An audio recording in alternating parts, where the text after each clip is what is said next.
Alors bonjour à tous, bonjour à toutes et à tous, bienvenue au Morning Meeting de 11h. Nous sommes le 8 octobre 2015, une session de marché qui sera concernée par l'ouverture de la saison trimestrielle aux États-Unis, enfin des résultats trimestriels des entreprises, la décision de politique monétaire de la Banque d'Angleterre et les minutes de la Réserve fédérale des États-Unis. Voilà donc ce qui compte aujourd'hui. Une petite gorgée d'eau en attendant. Pardonnez-moi, c'est pour soigner la voix. Vous avez sous les yeux l'avertissement sur les risques liés au trading des devises et des produits CFD. Moi, je vais aller droit au but. Quelques graphiques en données journalières sur les convictions fortes des derniers mouvements de marché. Avant tout, une capture d'écran, simplement pour vous montrer à quel point l'équilibre des forces est maintenu sur le taux de change euro-dollar à moyen long terme. Vous avez sous les yeux les bougies japonaises en données hebdomadaires. Euro et dollar sont des devises sous pression ces dernières semaines. L'euro naturellement parce que la Banque Centrale Européenne, entre autres, et parce qu'un manque de convergence macroéconomique au sein de la zone euro. C'est d'ailleurs ce que tendent à rappeler les perspectives économiques du Fonds monétaire international, avec des différences qui sont majeures entre les pays membres de la zone euro, différences notamment étendues entre l'Italie et l'Espagne par exemple, ou encore entre la France et l'Allemagne. Le marché spécule toujours sur un renforcement du programme de quantitative easing de la Banque Centrale Européenne. Ce que vous rappelle ce graphique de long terme du taux de change euro-dollar, c'est finalement le range de ce marché entre 1,11 et 1,1450 dollars, le range décisif que qu'est-ce qui peut permettre d'en sortir, soit la reprise rapide par la Réserve fédérale d'une approche hawkish, qui consisterait à dire en réalité que les chiffres du mois de septembre, les NFP étaient qu'un ralentissement provisoire, ou au contraire une banque centrale européenne qui finalement écarterait tout renforcement du QE en partant du principe que la macroéconomie au sein de la zone euro va continuer de s'améliorer progressivement. Dans tous les cas, sur le plan technique, par exemple là si vous avez un eurodoll qui remonte à 1,1350, vous pouvez constater que ça n'a aucun impact sur le plan du graphique de long terme. Alors il y a plusieurs lectures, on a bien sûr cette ligne de tendance baissière en place depuis ici les 1,40 dollars en juin 2014, qui a attrapé les cours d'ailleurs en août. Le marché se situe à peu près une centaine de pips en retrait de cette oblique.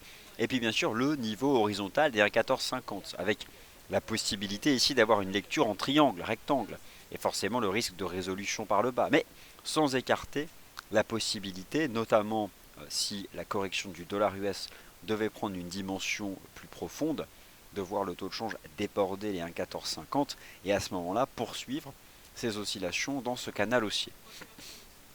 Donc autant vous dire que ce que j'appelle moi la neutralité complète actuellement sur le taux de change euro-dollar du point de vue des graphiques de moyen long terme, elle est maintenue. Voilà, je n'en dirai pas davantage sur le taux de change euro-dollar. Je vais revenir sur quelques graphiques en données journalières qui m'intéressent, notamment le graphique du pétrole. Le pétrole qui a fait une jambe de hausse, un range, une jambe de hausse, qui est actuellement en train de retracer l'impulsion d'il y a 2 jours. Mais je pense que le potentiel de reprise est encore fort. J'ai ici une jambe de hausse que je projette au point bas de la conso en triangle. Et je pense que ce marché pourra revenir chercher les 50, les 51 et les 54 dollars une fois la phase de temporisation terminée. Clairement, la dernière fois que le marché avait fait une jambe de hausse et avait retracé, il avait retracé quoi 38,2, 38,2, donc je prends la dernière impulsion haussière. Voilà, je pense que cette zone comprise entre 46,50 et 47,50 sera une zone où le prix du pétrole va tenter d'établir un creux avant de reprendre sa marche en avant. En tout cas, j'accorde ma confiance à la cassure haussière qui a eu lieu le 6 octobre. Je n'ai pour le moment pas de certitude sur l'amplitude que prend le retracement actuel. On va voir tout à l'heure ce que disent les graphiques intraday. Le CAC 40, le DAX, l'once d'or, voici le topo. Je vous rappelle aussi qu'on a aujourd'hui la fameuse décision de politique monétaire de la Banque d'Angleterre qui est attendue à 13h, avec un taux de change GBP USD qui teste un seuil important. Ce que je vais vous dire là sur le CAC 40 est valable pour l'ensemble des marchés actions au sein de la zone euro. Ces marchés actions, vous le savez, se sont repris sur des seuils décisifs de moyen long terme, alors que vous ne voyez pas ici sur le graphique en données journalières. Mais sachez que les lignes de tendance haussière en place depuis 2009-2011 passent toutes sur 4250 sur le CAC, 9340 sur le DAX, 3000 points sur l'Eurostoxx 50. Le marché construit potentiellement sur le CAC un double bottom avec une ligne de coût établie à 4700 points. Le signal d'achat qui avait été donné, c'était celui de la cassure des 4500 qui permettait de viser 4700 points. C'est l'ultime niveau, 4700 points. Alors, en envisageant qu'on a malgré tout à court terme un support à 4600, éventuellement, je pense que le marché peut légèrement temporiser sous 4007, donc en effet, rester dans un range 4006-4007 avant de tenter une extraction haussière. Sachant que nous avons sous nos pieds de puissantes divergences haussières de momentum, et pas n'importe lesquelles. Elle est notamment ici bien présente sur l'indicateur technique de MACD, qui a beaucoup plus de poids pour le moyen long terme que l'indicateur technique RSI, parce qu'il est constitué d'un différentiel de moyenne mobile, beaucoup plus lente sur les prix, alors forcément beaucoup plus d'impact pour la vue de moyen long terme que l'indicateur technique RSI. Alors là, je la trouvais particulièrement propre, et c'est ça qui avait fini de me convaincre, parce que cette divergence était présente sur le DAX, le CAC et l'Eurostoxx 50. C'est ça qui avait fini de me convaincre et qui m'avait permis d'établir une cible à 4700 points. Maintenant, le niveau n'est pas franchi. Alors, la stratégie, c'est quoi? C'est d'attendre qu'on le franchisse. Un grand corps bleu journalier, une clôture à 4750, exploiter au lendemain de la clôture à 4750 la petite conso sur 4007 pour payer, et ensuite viser 4009. Et à terme, c'est ce niveau technique que je vise en swing sur le CAC, ce niveau des 4916, mais avant cela, la consolidation peut durer sous les 4007. Le DAX, c'est rigoureusement le même topo. Il a un peu plus de retard parce que le secteur automobile a eu du mal à démarrer. Forcément, c'est pas une surprise avec le scandale Volkswagen. À cela s'ajoute aussi le fait que le marché action allemand, notamment le DAX, n'est que très faiblement composé en titres appartenant au secteur de l'énergie et au secteur des matériaux de base, qui sont les deux secteurs qui se sont le plus repris depuis une semaine, notamment les grosses compagnies pétrolières. On peut citer Total dans le CAC 40, Eni dans le MIB, les grosses compagnies pétrolières du FTSE 600 aussi, et vous allez voir que l'indice de la bourse de Londres est en avance. Alors, le DAX temporise parce qu'il a atteint 10 000 points, c'est un niveau technique important. La traduction de ces 10 000 points correspond donc en effet aux 4700 du CAC. Regardez ce que c'est simplement. C'est l'ancien sommet 2014. Donc c'est pas une surprise que le DAX temporise, c'est tout simplement l'ancien sommet annuel de 2014. Alors, sur le DAX, d'ailleurs, en données journalières, lorsque je me reporte à nouveau sur cet indicateur technique MACD, vous retrouvez ici quelque chose qui avait fini de me convaincre qu'on tiendrait les 9003, la dive haussière sur le RSI qui est là et la dive haussière sur l'indicateur de MACD. Ici en données journalières, c'est hautement puissant. On peut temporiser un peu à court terme, c'est ce que j'appelle le bruit sur le marché, et ça ce sont les graphiques intraday qui peuvent permettre de l'établir, donc on va les étudier, mais je pense qu'ensuite on pourra franchir. Alors, continuons donc sur quelques graphiques sur cet horizon de temps. Je vais aller chercher le GBP USD et ensuite je vous montre le FTSE et tous les autres actifs, on les étudiera à l'aide des charts intraday. Au passage, ce soir, les minutes de la Réserve fédérale des États-Unis à 20h. Pardonnez-moi, donc il y aura aussi ce soir à 20h de la vol. Le câble, ce qui est intéressant, c'est qu'il, alors c'est pas vraiment un piège, il a donné le sentiment qu'il cassait son majeur. Il a donné le sentiment qu'il cassait son majeur, mais en fait c'était une zone support majeur. C'était cette, vous voyez ici, en attrapant le point bas ici, c'était cette zone-là. Donc au final, le GBP USD avant la Banque d'Angleterre a tenu cette zone support. On a fait un espèce de rounding bottom sur 1,5170. C'est donc haussier. Et j'ai envie de dire que techniquement, sur le plan de l'analyse technique, s'il n'y avait pas la Banque d'Angleterre, moi je serais haussier pour viser 1,5460. Donc là c'est vrai que voilà, vraiment sur le plan technique, on est probablement dans ce type de phase. C'est retourné et je pense que le marché pourra aller chercher plus haut. Alors si nous avions une Banque d'Angleterre qui s'alignerait un peu sur le discours récent des autres banques centrales, pourquoi ne pas en effet envisager de voir le GBP USD pouvoir s'affranchir de cette résistance à 1,5330 $ pour prolonger en direction des 1,5466 $. Voilà pour les graphiques journaliers. Je bascule maintenant sur les graphiques intraday et je vais envisager donc vos questions ainsi que les autres actifs. Alors, ce que je vais faire maintenant, c'est étudier le CAC, le DAX, l'euro-dollar en intraday, les paires majeures, le pétrole, l'or. Ah oui, l'or, je voulais vous montrer un... Attendez, je dois avoir une capture d'écran puisque je ne vais pas recharger les graphiques en données journalières, mais ça vient de vous être présenté dans le Commodities Market Report. C'est ce chart là qui se charge, voilà. Vous retrouvez le fameux triangle. Ce qui m'intéresse aussi sur l'once d'or, c'est que cette formation triangulaire, on la retrouve sur le momentum, qui est représenté ici par l'indicateur technique RSI.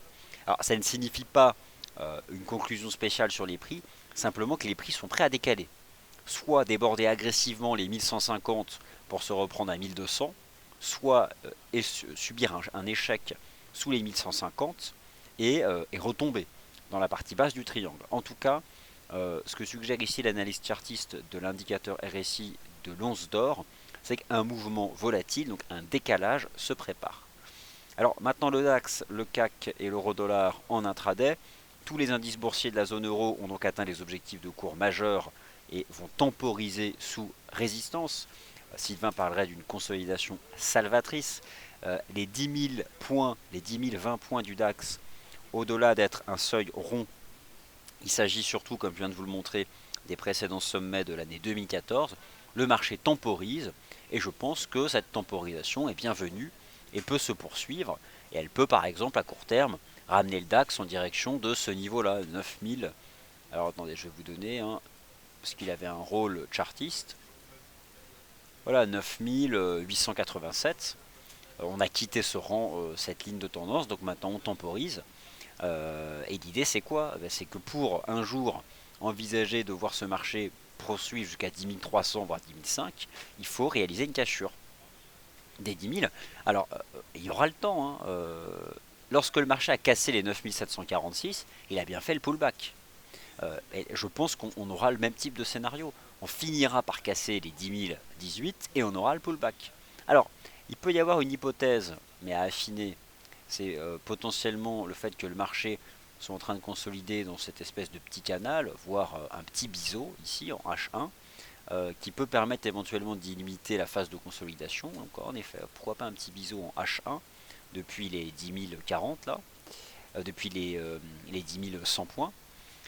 Donc l'idée c'est quoi? C'est que je pense qu'on peut continuer de dériver dans ce petit wedge et jusqu'à notamment ce niveau des 9887, mais on a potentiellement une figure de temporisation qui permettrait derrière de prendre l'impulsion nécessaire pour enfin pouvoir déborder ici ces 18 points. En tout cas, c'est une séance de consolidation et franchement, je pense que ce que vous avez observé comme action des prix ce matin peut se prolonger là.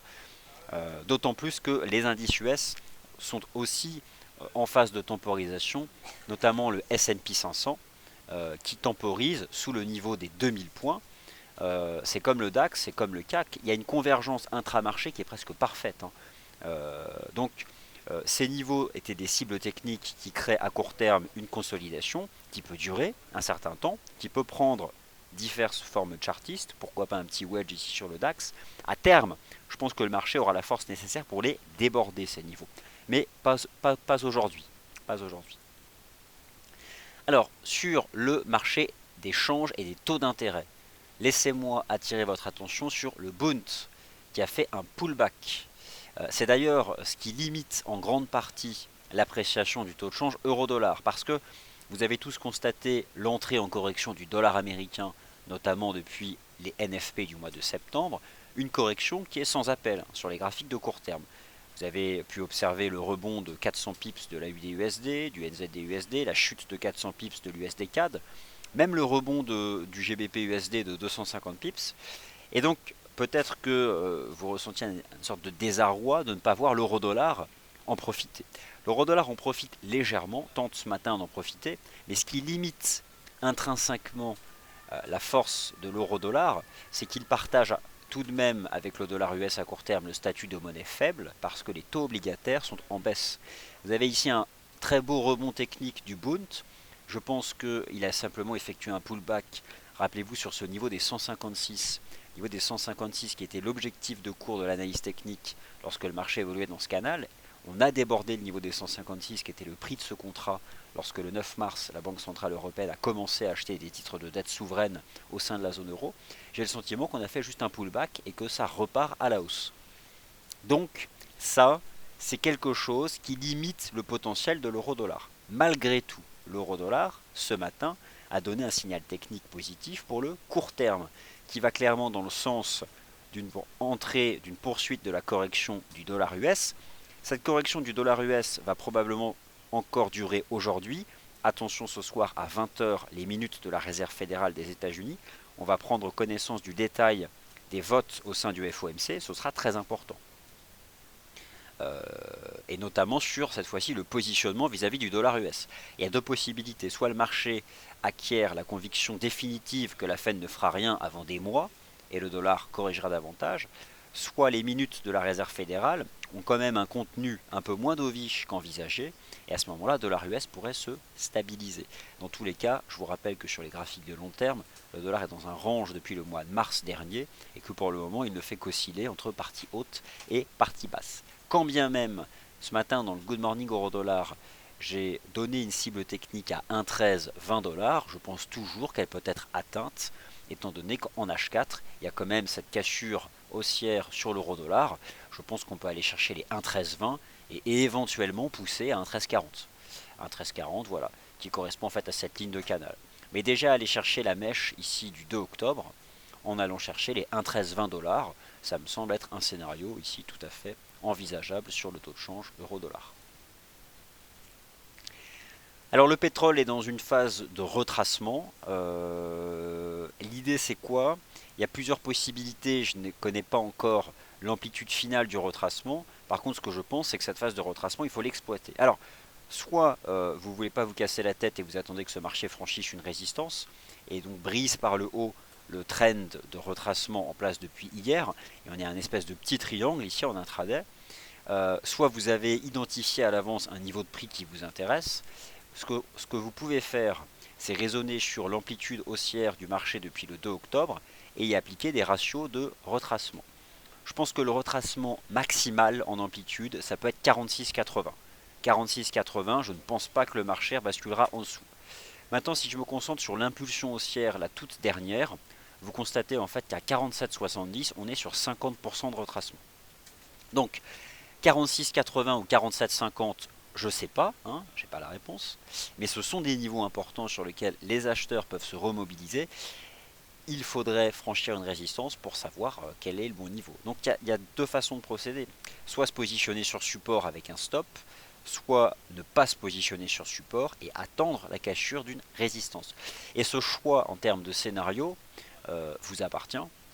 De la même façon que vous pouvez avoir une anticipation baissière aussi sur le pétrole. Vous n'êtes pas forcé de croire que ce marché a libéré un potentiel acheteur en swing. Moi j'ai ce sentiment et c'est ce que je vais penser de manière générale tant que le marché se maintiendra sous le niveau des 44 $, et même en réalité la moyenne mobile simple à 20 jours. Ce serait un très mauvais signal technique de rebasculer sous la MM20, mais ce n'est pas le scénario technique que je privilégie. Alors, les paires de devises majeures. NZD-USD, toujours achat pour viser 0,67 $. Le GBP-USD, si je n'avais ici que l'analyse technique aujourd'hui à suivre, je vous dirais que ça peut monter davantage. Il y a la Banque d'Angleterre. Bon, faut toujours être méfiant avec une banque centrale. Les banques centrales réservent des surprises. Elles l'ont prouvé cette année. J'ai quand même le sentiment qu'on pourrait avoir une approche dovish de la Banque d'Angleterre, alors cela pourrait permettre d'entretenir, mais on verra, franchement je ne sais pas, nous verrons bien exactement ce que va nous livrer comme anticipation la Banque d'Angleterre. Je ne sais pas si elle met à jour aujourd'hui ses prévisions d'inflation. Tout ce que je peux vous dire, c'est que le marché teste le niveau des 1,5330 $, c'est une résistance technique. Moi mon conseil c'est quoi? C'est d'utiliser les bougies H4, c'est moi boire une gorgée d'eau, je m'étouffe là, et d'attendre. Voilà. Si on a une belle casse sur H4 des 1,5330, oui le marché peut remonter à 1,55.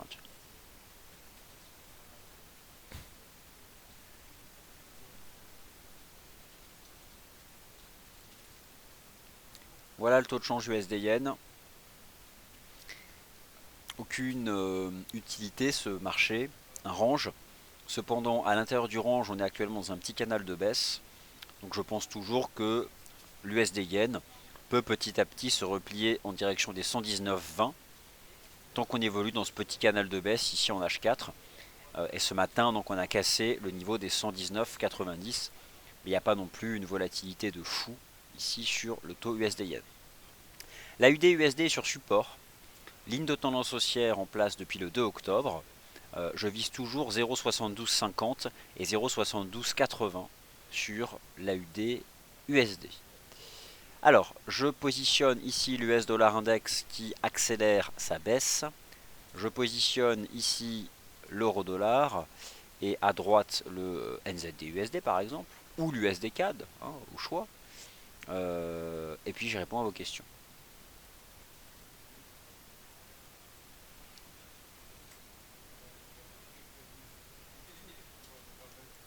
Alors, première question de MF. Jusqu'où peut consolider le CAC? Écoutez, je dirais qu'éventuellement on pourrait faire 4600, mais comme sur le DAX, je suis en train de me demander si on n'est pas en train de faire quelque chose comme ça. Donc je suis méfiant. Je me demande si on n'est pas en train de faire ce type de conso, qui serait potentiellement quelque chose de rapidement haussier. Il faut essayer de zoomer en intraday. On va voir un peu ce que donnent les charts en intraday. Mais on a ce type de compression.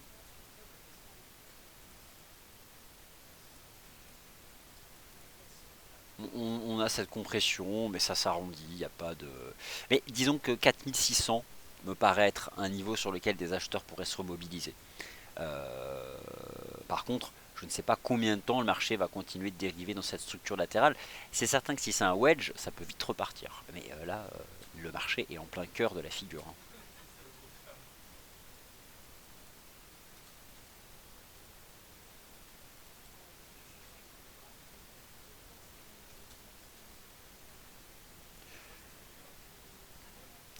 Alors, la Banque d'Angleterre va maintenir le statu quo, c'est certain. Euh, Au-delà de ça, tout dépendra du contenu du discours. Alors, je poste tous les commentaires. Un mot sur l'argent métal.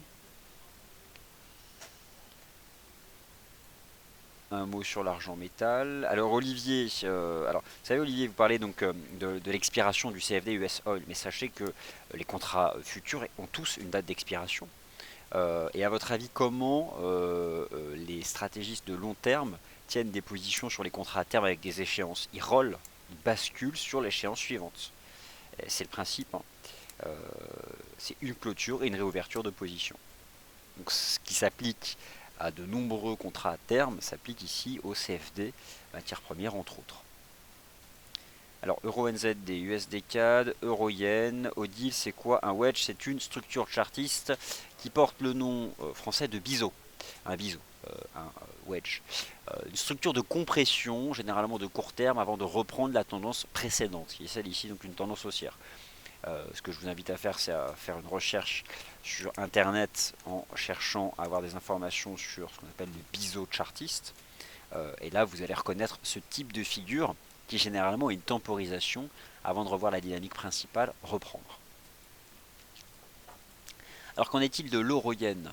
Écoutez, l'euro-yen a toujours eu quelque chose de compliqué parce que c'est la confrontation là aussi entre deux devises globalement faibles. Malgré tout, à court terme, l'euro prend le dessus. Il y a quand même quelque chose sur l'euro-yen, c'est le piège qu'on a eu le 4 septembre. Tant qu'on a tenu les 133, le niveau des 133 est un support majeur. C'est vrai que le fait d'avoir tenu les 133 m'invite à penser qu'on pourrait remonter vers les 137. Ça, d'accord. Maintenant, voilà, sur le court terme, comment je vois l'euro-yen, on a fait une jambe de hausse. On teste là le niveau des 135. Et j'ai le sentiment qu'on pourrait avoir ce type de configuration. Quelque chose sur le taux de change euro-yen qui s'apparenterait à un triangle. Bon, dans tous les cas, voilà, on a le support majeur des 133, une jambe de hausse, une caution en triangle qui peut encore durer, hein. Ce qui serait vraiment positif, ce serait de... J'aurais tendance à chercher à acheter sur support. Donc dans le bas de la figure, essentiellement par rapport à une anticipation de reprise de la baisse du yen japonais. Donc à exploiter plutôt la partie basse ici de cette figure. Alors une question sur l'euro NZD, c'est parti, je vais le chercher. L'euro NZD, écoutez, est dans une phase de reprise technique, après avoir cassé de nombreux supports, et notamment celui-ci. Il s'est stabilisé, en tout cas ils sont en reprise, hein.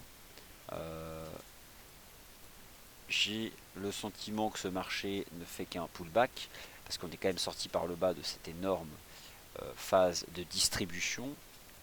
Et donc au final, je monte d'un horizon de temps, et je n'hésiterai pas finalement sur ce taux de change à mettre en avant la résistance des 1,7230. Bon, après c'est certain que ça va quand même fortement chuter, hein. Je vais juste prendre un peu de recul. Ouais, c'est ce niveau-là en fait que le marché tente de briser, les 1,7230. Franchement, je préfère vendre les résistances. Vu ce que me dit le graphique de long terme, mon opinion est que les 1,7230 sont une résistance à shorter. J'ai vraiment le sentiment qu'on a donné un signal de vente sur les graphiques de long terme. Donc on peut éventuellement se reprendre à 1,7230. Et là je pense que ce serait un bon niveau. Après, on fait une espèce de reprise en biseau ascendant cette fois. Le marché est encore dedans. Mais là, ce type de conso, c'est une figure de retracement avant de reprendre la baisse, hein. Donc en plus, là, on est en train de retracer. Je l'ai pris à l'envers. On est en train de retracer, voilà, 50%, 61,8. Pour moi, le risque, c'est que cette figure soit une figure de rebond technique avant de rebaisser, avec notamment un dollar néo-zélandais qui se renforcerait. Donc j'aurais tendance à chercher des ventes entre 1,7150 et 1,72 pour reviser les 1,6870. Voilà.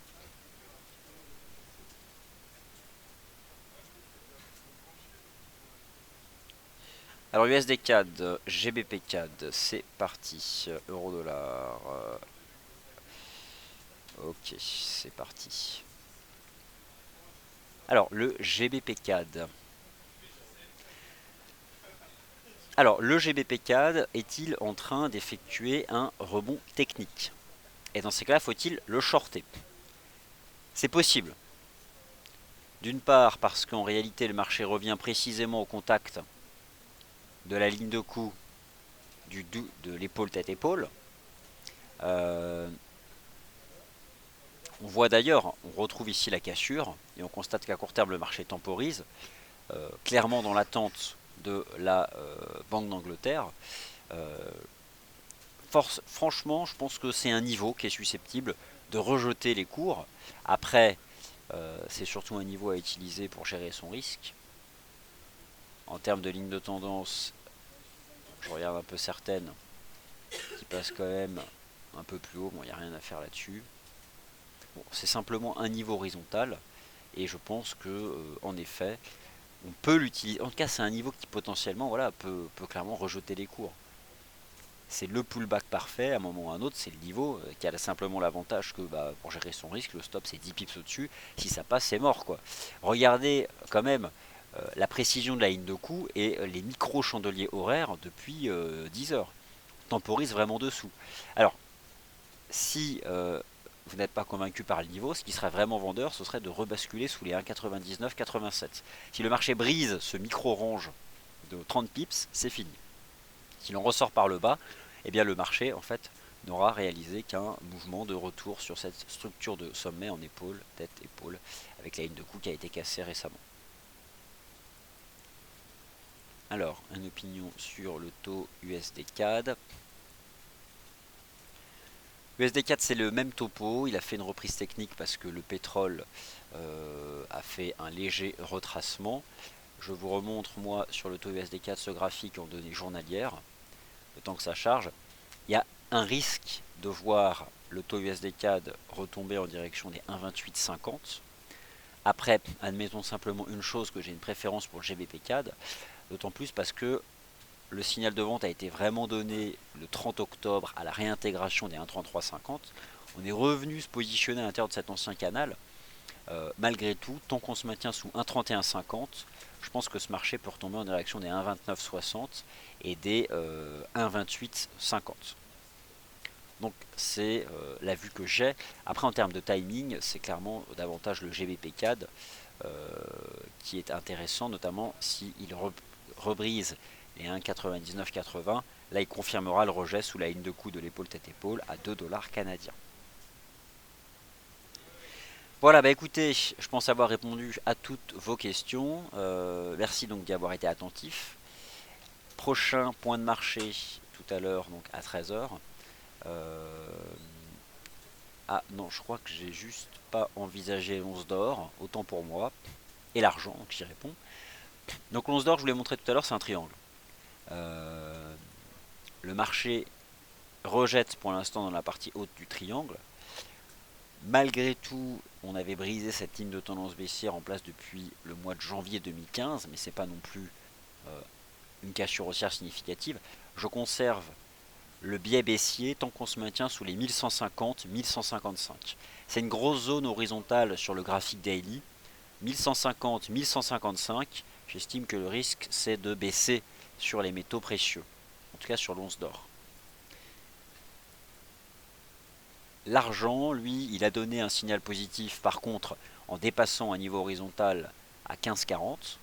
Potentiellement, il est simplement en train d'effectuer un pullback. Pourquoi pas réenvisager de se placer sur l'argent si le marché revient tester les 15,40 pour rejoindre ici cet objectif qui là passe aux alentours des 16,66. Mais honnêtement, je ne suis pas très à l'aise sur ce marché, mais j'admets que un retour sur 15,30 peut être envisageable pour une stratégie positive. Mais j'ai franchement pas une conviction forte. Voilà, allez, ainsi s'achève le morning meeting. Merci d'y avoir été attentif. Prochain point de marché donc à 13h, le 13h des traders. Quant à moi, je vous retrouve à 15h15 pour l'ouverture des marchés actions US. Merci à tous et à tout à l'heure.